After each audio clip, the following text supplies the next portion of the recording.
अस्सलामु अलैकुम, welcome to my channel Mahvish voice. मज़ीद वीडियो अपडेट्स के लिए महविश वॉइस को सब्सक्राइब करके बेल नोटिफिकेशन को ऑन कर लीजिए।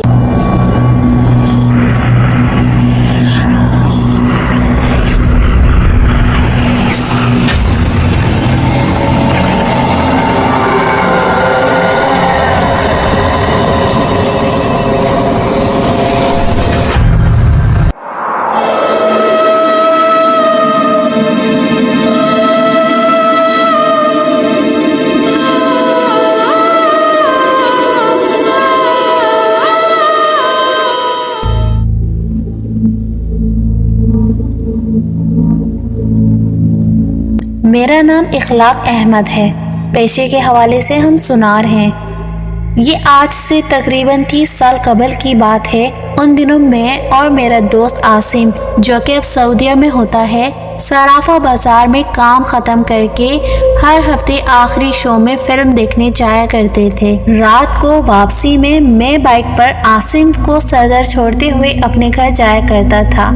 उन दिनों मेरा घर वाटर पंप की पिछली जानिब ब्लॉक 16 में था।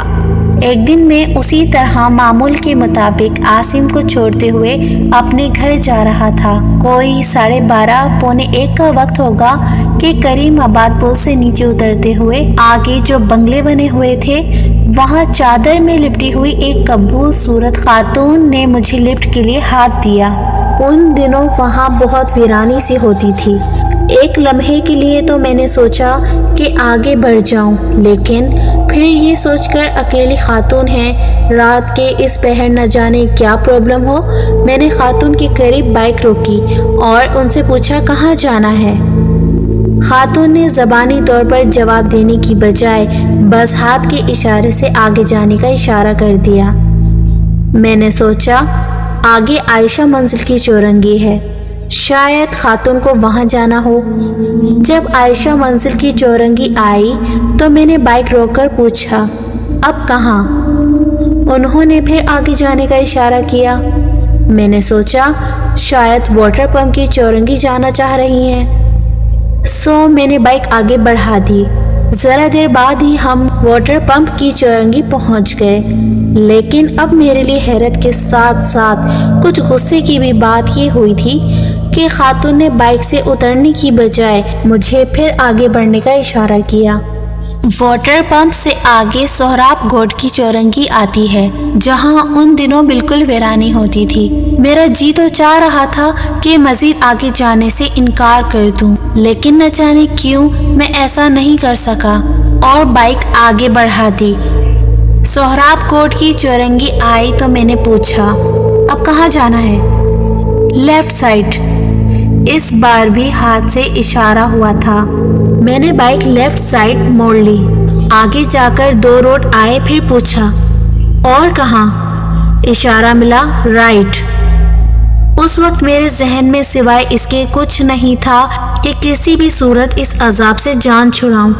सो जब दिल ही दिल में उन खातून को सलावातें सुनाते हुए राइट टर्न लिया तो दूर दूर तक आगे दाएं बाएं मैदान ही मैदान था।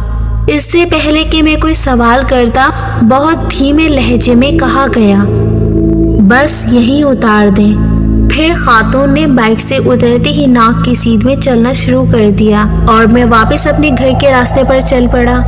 रास्ते में उस खातून के हवाले से मेरे जहन में बेशुमार ख्यालात और सवालात बेदार हुए, लेकिन मैंने उन्हें अपने जहन से झटक कर सुला दिया। इस बात का जिक्र मैंने अपने दोस्त आसिम समेत किसी से भी नहीं किया था। दिन पलक झपकते ही गुजरे थे। हमारा फिल्म देखने वाला दिन हफ्ता आ गया। मैं और आसिम फिल्म देखने गए थे। फिल्म देखने के बाद आसिम को घर छोड़कर मैं गुनगुनाता हुआ वापस आ रहा था कि ऐन उसी मकाम पर वही खातून मुझे हाथ से लिफ्ट का इशारा करती हुई नजर आई। मैंने किसी मामूल की तरह बाइक रोकी, खातून को बिठाया और मंजिल पर पहुंचा दिया। दूसरे दिन मैंने जब बातों ही बातों में आसिम से उन खातून का जिक्र किया तो वो हंसने लगा और बोला यार ऐसे कैसे हो सकता है कि तुमने उसे दोबारा लिफ्ट कराई और रास्ते में कोई बात ही नहीं की। لیکن اب اگلی بار خاتون کا نام ضرور پوچھنا اور انہیں گھر کے دروازے پر اتارنا۔ یہ کیا میدان میں چھوڑ آئے ہو؟ میں نے عاصم کے سامنے تو ساری بات مذاق میں ٹال دی، لیکن دل میں نے سوچا کہ اب کی بار اگر وہ خاتون ملی تو حال احوال ضرور پوچھوں گا۔ اگلے ہفتے تقریباً اسی وقت اسی مقام پر ایک بار پھر خاتون مجھ سے لفٹ لینے کے لیے موجود تھی۔ میں نے مشینی انداز میں بائک ان کے سامنے روکی اور وہ خاتون خاموشی سے میرے ساتھ بائک پر بیٹھ گئیں۔ بہت کوشش کے باوجود بھی میں خاتون سے حال احوال نہیں پوچھ سکا۔ یوں لگتا تھا جیسے الفاظ میرے حلق میں گھٹ کے رہ گئے ہوں۔ البتہ میں سارے راستے یہ ضرور سوچتا رہا کہ یہ خاتون کون ہے اور آخر یہ ہفتے کی رات کو ہی یہاں کیا کرنے آتی ہیں اور لفٹ کے لیے میرا ہی انتظار کیوں کرتی ہیں۔